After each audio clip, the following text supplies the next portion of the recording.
Okay. Oh, I should say, this is my website, and like the first post on it is the slides and things. So if you want to follow along, you can do that. I want to be able to follow along though. Okay. So just in case you don't know who I am, you can just call me Dave. Students will call me Professor Delpias, but I don't like that. Dave is fine. Like I said, I have been an Illini for quite a while. I did math in my undergrad, and then I stuck around for a PhD, and then they hired me to teach. I left for a little bit, and then I came back, and these days I'm teaching for CS here. If you ever get a chance to go to an Ohio State football game, take that opportunity. Like not here, like at Ohio Stadium. It's quite something. So just briefly, the things that I work on. I'm currently teaching CS 307, which is a course for the new like plus data science programs. So that's largely who's taking it now. Although in theory, if you took like 107, 207 and linear algebra or some equivalent, you could take that course. You all might like, but my students are probably bored of it. I end up doing way too many baseball examples in there. So that's something. I kind of wrote a book on R recently, if you're into that kind of thing. We'll talk more about this package called BBD for accessing public baseball data. I kind of wrote an auto grading system for R and PureLearn. I very much work on accessibility in STEM, and then the thing that you all kind of care about is I do the statistical methodology stuff, mostly with public baseball data, although occasionally a little not so public data. So one of the things the way I've kind of structured this talk is I want to talk about like getting careers in the field, which I assume all of you might be interested in. So I'm going to talk about who I've worked with, who I'm working with, and then give just some advice and then open it up for questions. So the aforementioned Charlie Young, this is all his fault. Like I'm not even like a huge sports fan, but he took multiple classes from me. And when he took Stat 432, which is a machine learning class in the stat department, he had office hours one day with like these interesting questions. And I was kind of like, what is this for? This is clearly not for class. It turned out to be all Illini Analytics stuff. And then I kind of got hooked because the data is so freely available, which is just really nice. So it gives me stuff to work on. He's now with the Houston Astros. He has some titles in baseball are a little bit wild. Disappointingly, he's more on the developer side, less on the stat side now, but he's still a data person at heart. So we'll give him that. I put his LinkedIn here, and then this article the stat department wrote about him. You can see all the sorts of stuff he did that enabled him to have a career in baseball analytics. I'll maybe highlight some of that later along the way, but in my opinion, the big one is he founded Illini Analytics here. He kind of started that as a one-man operation, and now I don't even know how many people are working on it these days, but it's a whole thing and it's been going on for years now.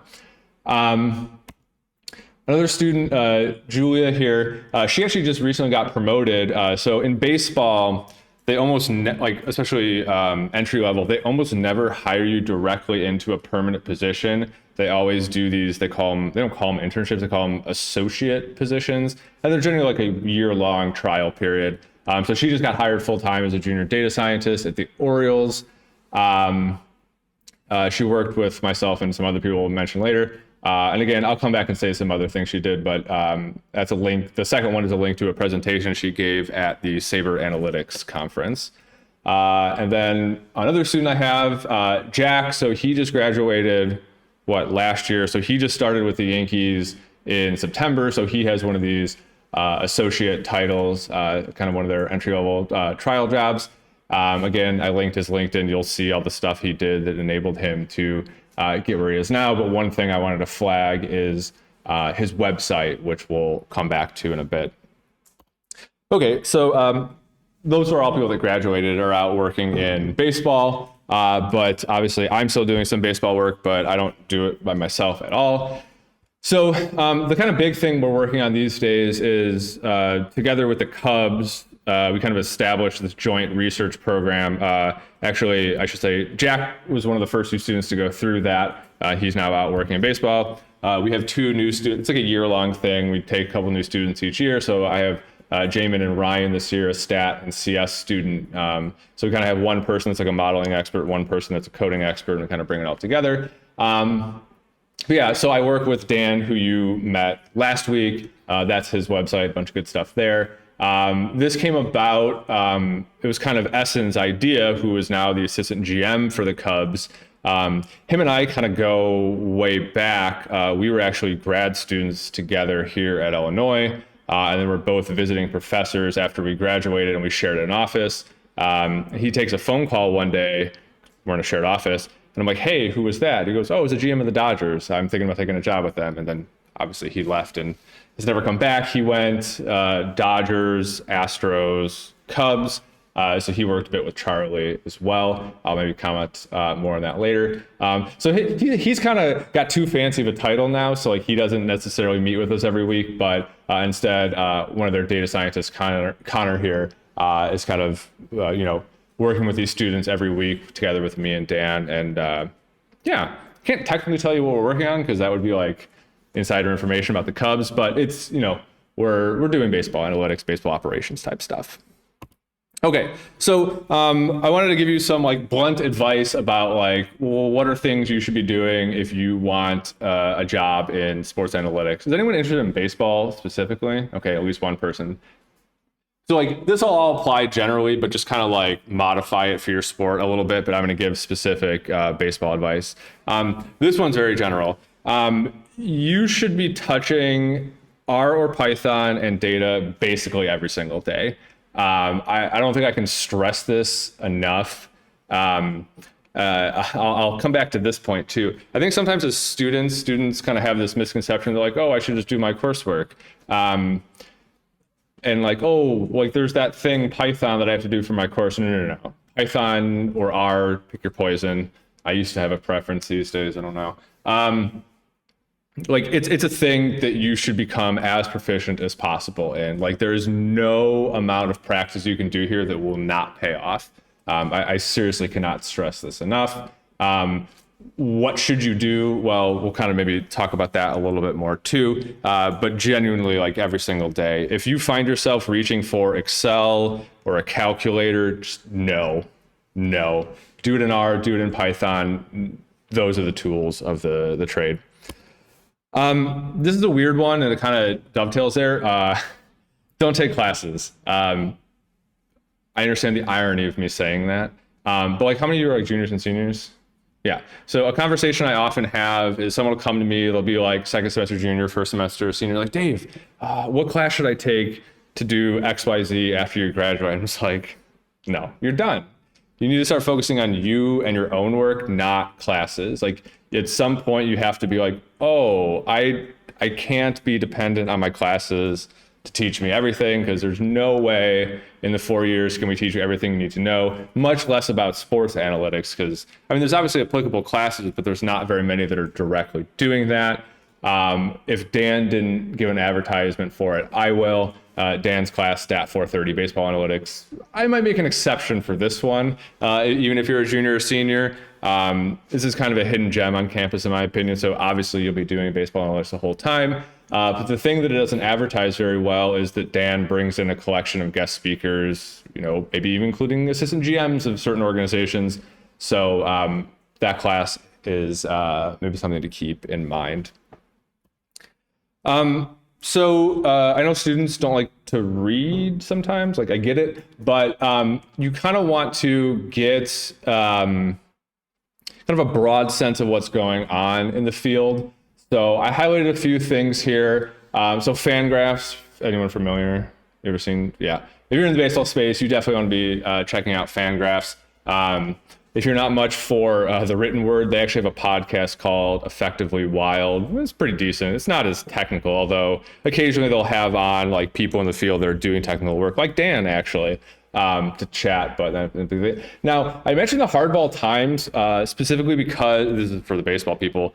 This is technically like an archival thing. It's not currently being updated or anything, but I had someone working in a front office once tell me, he goes, yeah, just tell your students to read this. Because like people will come in without any sense of what's already happened in the field, and they'll only see like the latest and greatest. And then like a new person will be sitting in a meeting and throw out an idea. And then, you know, an old timer will be like, yeah, they thought of that in like the early 2000s. Like read the Hardball Times. Like that's where like all the like, it's kind of like the genesis where a lot of the current ideas came from. They're just better now. That's kind of a more historical thing. SABR is Society for American Baseball Research. I'll mention that it's more known as a conference in my mind, but they also have a journal where they kind of post research papers and like journal conference proceeding type stuff. Journal of Quantitative Analysis in Sports. That's a decent thing to look at. Like, you know, you might be intimidated by like, oh no, these are academic journals and papers. But I would say if you're into sports, that's one where you can probably find something in your sport of preference that you'll be able to understand a little bit. And then especially for the baseball people, this book, Analyzing Baseball Data with R, which this link will actually take you to the work in progress, although it seems pretty much finished, freely available version online. So that's something where it seems like everyone that works in baseball has some attachment to this book written by Jim Albert. He's kind of one of these people that has been working in baseball forever in the academic space, and he wrote this book and he's influenced a lot of people that are working in baseball. So it's kind of just a thing that if you haven't read this, you might be missing out because everyone else read it. So kind of highly recommended there. It's 2023, and it seems like having a personal website is a really good thing. I know like I'm old and don't do social media and whatnot, and I have like a website, but it's kind of just a way to demonstrate what you've done. So when someone looks you up, they can actually see it. It's, in my opinion, better than a resume, because a resume is just like static words on a page, and you have very limited space to talk about what you've actually done. So like anytime that I scrutinize a resume, the first thing I do is if there's a website at the top, I go to it. And if there's not one, I go, eh. So it's kind of highly recommended in my opinion. I think this is something that Jack did really well. Again, I dropped a link to his stuff. One of these, that second, well, these two posts here too are about his time working in minor league baseball. He worked not for a team, but for the Northwoods League, and did a bunch of statistical work for them. But then it looks, so rather than just having that be 1 and 2 lines on his resume, you can actually see what he did. And to me, that just speaks volumes. And I know there's other people like me in baseball reviewing resumes. So that is something I would encourage you to consider. I think he actually learned how to do this in Stat3D5, but the instructor that did that as a project is no longer teaching. So it might be something you have to figure out yourself, although just look up Static Site Generator or Quarto or something. You can whip it up pretty fast. I will highlight, he has a pretty nice URL, and that's something that I will say that y'all are doing well, but I have some thoughts about your website. So I assume you're all Gen Z. I'm a millennial. Millennials are the people in power right now. Some do. I don't care about social media. I don't want to go to TikTok. I really don't want to go to Instagram. I want to go to a website. So obviously I found your website and you did some things right. I have some suggestions though. So this is a problem. Blue on blue, that's no good. That's minor. I don't care about good URL. There's one post. We got to fix that. Now, why am I saying this? So like, does it like, am I just here to yell about your website? No. But so like, because your membership, and I assume some of you are like some of the people on the about page with like the board positions and whatnot, like it's something that you're going to put on your resume. So you want this to be as good as possible because you want this group to be as good as possible because you want it to be serious and be something that matters. So like I would highly suggest a calendar page with like time, date, and location of talks like this, like a running archive of them. Maybe even links to a YouTube page where the talks are recorded. I can provide the first one for you. I'm recording it right now. Seriously, because like I think, there's a lot of energy about sports analytics on this campus, but like if a random professor like me wanted to be like, all right, who are the students doing this? We wouldn't even know where to look. You're doing better than the rest because you have like a website, but like I need more info there. I would also say on the about page, it has like who y'all are. I list your majors because that's just something that people like, because you're in the student sense, that kind of matters a little bit. And I would go so far as to somewhere list everyone in the membership.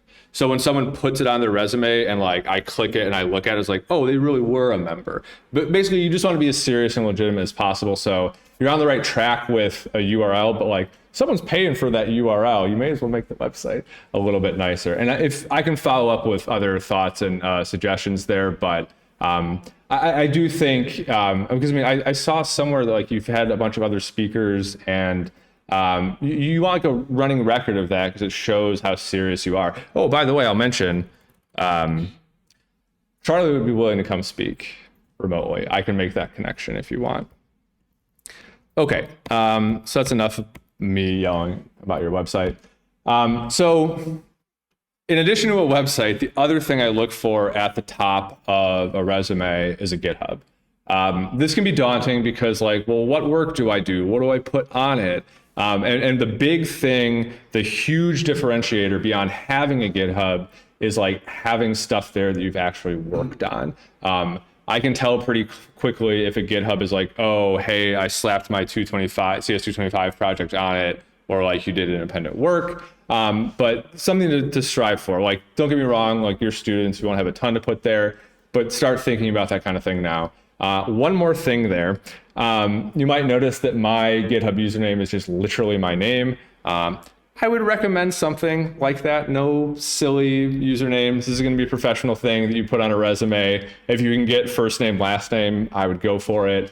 But yeah, nothing too silly. It's going to go on your resume. People are going to look at it. Again, like for me, looking at a resume, I want to look at a website. I want to look at a GitHub, and then frankly, I don't want to read the rest of the resume. I might look at like where you went to school and a couple other things, but like those are the things I truly care about when I'm, evaluating someone to be like working with me as an analyst kind of thing. Okay. Now, so so what do you put on here, right? Like, do you just like do projects? So one thing I'll suggest trying to do is contributing to open source. And I know that can sound really daunting, especially if you're not like a CS person, but contributions to open source can be very simple, but still very meaningful and impactful. So for a lot of people, one of your first contributions to an open source project will be like a typo in the documentation, but that counts. It'll light up a green square on here and you'll be listed as a contributor in that project. Like that matters. Now, to give you something concrete that you could work on if you wanted to, I have links here to two packages that, one I've authored, one we'll say I'm authoring, both related to baseball data. So the first one, BBD, stands for baseball data. It's basically, I got frustrated with the baseball R package because it keeps getting updated weirdly and it keeps getting removed from CRAN, which is where all the R packages are because they keep forgetting to maintain it. So I just kind of did like a thin rewrite of the parts of it that I wanted and need and use day to day, even with the work with the Cubs. So that's something that I wrote. There's all sorts of functionality we could add to that. I'm sure the documentation is garbage. So if you wanted to poke at that, start hitting PRs against it, be my guest. The other one, BBDB, there's a theme here, although this one stands for Baseball Data Bank for historical reasons that are hard to explain. But has anyone seen the Laman baseball database? Yeah. So I also got frustrated with the Laman package in R because the people weren't updating it fast enough. And I used to love using that when I taught Stat 385, but I wanted the most recent data. So I said, the heck with it, I'll do it myself. So that's what this is. I actually hacked this together in Dan's Stat 430 when I guest lectured on it. So you might imagine it's not very good. And that's true. It's missing almost all the documentation. So there's just ample opportunity to do meaningful but not super complicated work in this package. So like, hey, if you want to contribute to open source, put it on your GitHub, put it on your resume, here are two golden opportunities. I respond to PRs, pull requests, I've offered this to students before. People don't take me up on it. If you need a little help getting started, I can do that too. But I would love for students to contribute to these things. So one thing in baseball, especially, I don't know about the other sports, so I assume they have this problem too, is there are like wildly titled roles. But in my mind, like in baseball, they boil down to three things in the data space: data analyst, data scientist, and data engineer. So these links post to example postings of all of these things. And in particular, I pulled all of these from the Fangraphs jobs board. If you're looking for jobs in baseball, I would watch that board in particular. It's an aggregator of all the jobs. And I would say no matter what year you are, I don't care if you're a freshman or senior. And I also don't care what your resume looks like. If you want to work in baseball, be applying to the internship positions, like 100%. One thing they often don't emphasize enough to undergrads is that like, so you know how you'll see a job posting and be like, well, I don't have that. And be like, oh, I shouldn't apply. No. Apply. Every job posting you've ever seen is a aspirational thing from HR. They never get someone that has all the things. So just ignore that. If you want the job, apply. It doesn't hurt. One other thing I did on the slide is I called out data engineer because data scientist kind of gets all the press and buzz, and it's like the hot new thing. And I don't know if I forget if it was Harvard Business Review or New York Times. They labeled it the sexiest job of the 21st century. I wish they'd retract that article for a variety of reasons. But data engineers are the unsung heroes of all of the data stuff going on. So if you're not so much into like the modeling and exploring and creativity of that kind of thing, but you like organization and making everything is just so, and like process and pipelines, and you have a little bit of Python and coding experience, and like you like working with databases, or you're interested in learning about databases, data engineering is for you. Again, these people are undervalued. There's not enough of them. Like, it's a position. You see it getting hired in baseball all the time now because they just have processes and processing generating data. Someone needs to organize that. Someone needs to make it available to the data scientists to actually work with. How many people know SQL? Change that. I will say that if you want to work with sports and data, there's no avoiding it. You will need to query a database. I don't care if you're an analyst, a scientist, or an engineer, you should be able to query a database. SQL is taught in a number of different classes around campus, but like honestly, there are a million good tutorials, and like learning the basics you could honestly do in a weekend. And that will set you up, because if there's one, I have a couple of data engineers in my life, and boy, they will complain about data scientists and analysts that cannot query a database well, and they have to, do it for them or fix their awful queries that like cost a bunch of money on the cloud service they're using. So highly recommend, no matter what role you want, learn a little bit of SQL, learn a little basics of relational databases. It'll take you very far.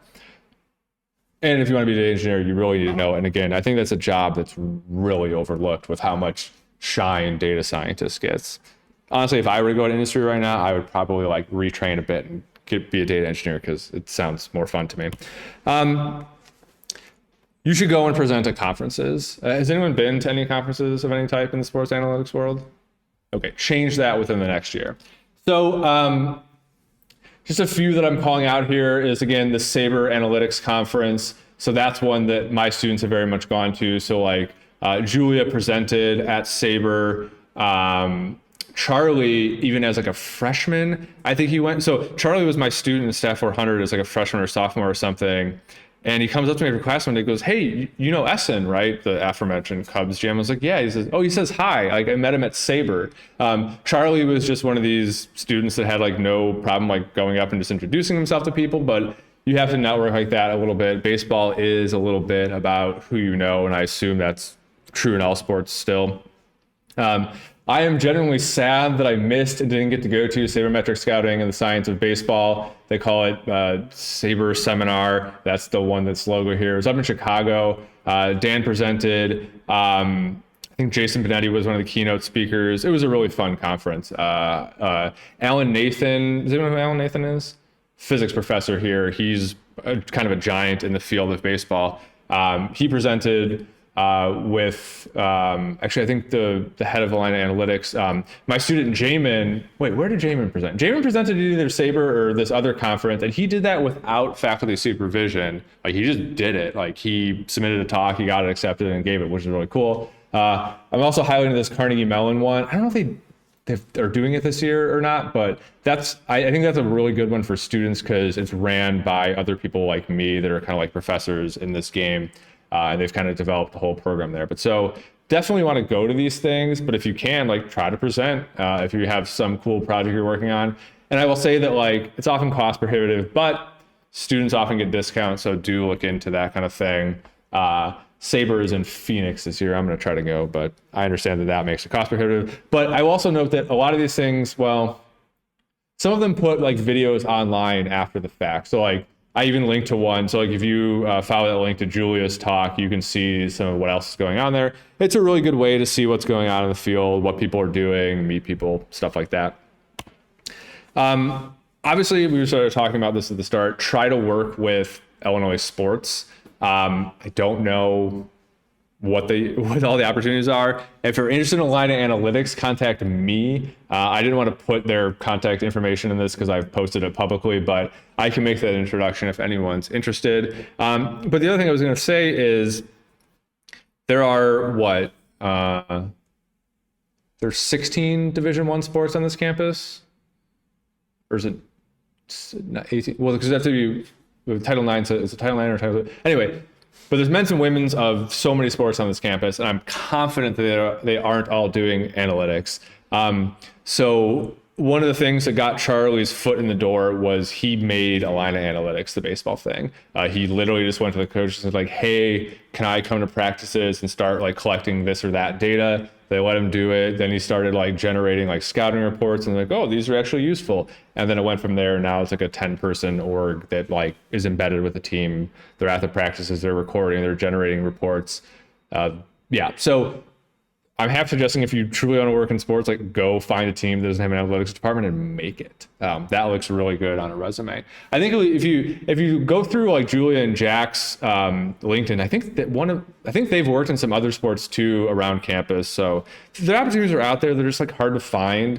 But if you can get your foot in the door, I think that it can be a lot of work because like you're bootstrapping an entire organization, but that looks really, and it gives you a ton to talk about in interviews. So I think that's like invaluable experience. Okay, those are my prepared